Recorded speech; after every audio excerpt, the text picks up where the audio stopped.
Good morning, class. My name is Adam Utah, and I'd like to welcome you to your 11th grade history class. So I'm going to be passing around some things right away. This is going to be your syllabus, and also the last page is a blank page, and a little exercise that we're going to do today is that I'm going to have you guys write a little bit about yourselves so that I can get to know you. Just so that becomes a little easier for you, I'd like to tell you a little bit about myself. So I was born in 1980 in Los Angeles, California, and I was raised in Simi Valley, California, which is a suburb of LA. The city of Simi is most notably known for the Ronald Reagan Library. I have two brothers. One of my brothers has two boys, and he lives in Carpinteria, California. This is my newest nephew. He was born 10 days ago. His name is Santiago. That is me with him, so that's nice.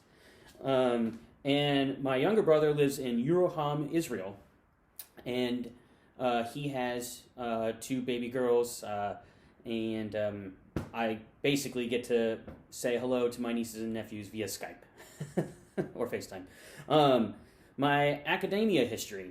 So in Simi Valley, I graduated from high school at Royal High School.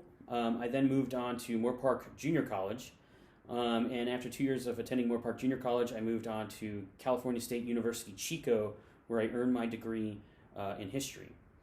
I did what most people that get a history degree do. I got a job at Enterprise Rent-A-Car in sales, and I worked for Enterprise for several years, and then I moved on to other jobs that included a car dealership and Target before I eventually bought a flower shop in Simi Valley, California. I bought a flower shop called Michael's Flowers, and I owned it for 5 years. In owning the flower shop, I learned about myself that I was not meant to own a business. What I enjoyed about owning my business, though, was teaching my employees about flower care and flowers themselves. So I realized that because that's what I really loved doing, was teaching, that I was in the wrong profession. So I sold my flower shop, and and it took me 3 or 4 years to get to where I'm at today, which is to be a teacher in front of you guys. I have lots of hobbies. I'm a board gamer and a gamer myself. I love video games. I love Pokemon Go. You can see me walking around town playing Pokemon Go all the time, and I love board games. I have a saying that if you're not losing your friends, you're not playing your board game hard enough. Don't actually take that to credit. You shouldn't play that hard. And I am a bit of a nerd. If Pokemon Go didn't give it away, I am a fan of Harry Potter. The Goblet of Fire, the fourth book, is my favorite book. It is far better than the movie. And I am House Hufflepuff. Anyway, moving along from that, I want to tell you how I fell in love with history. In the 8th grade, I had two great teachers. They told the story of U.S. history. It captivated me, and I loved it.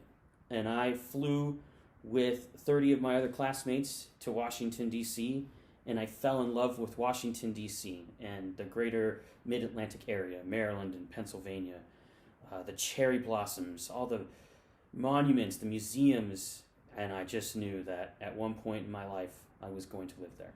So I packed up all my belongings and I drove out to Maryland, where I started attending UMGC, and I got my master's and teaching certificate from there.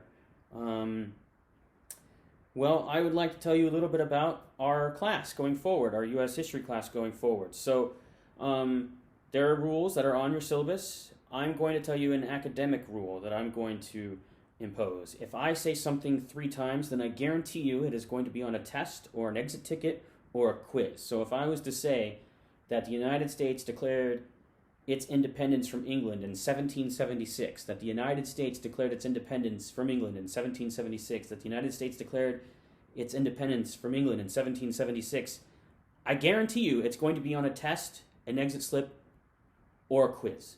So write that down, make a note of it, tell your friends. It is important. Also, we're going to be reading graphic novel I have a couple more that I'll recommend for you that have nothing to do with this class, but March is something that we are going to read. It is a book inspired and written by John C. Lewis out of the Georgia 5th. He's a congressman out of the Georgia 5th, and we are going to read that.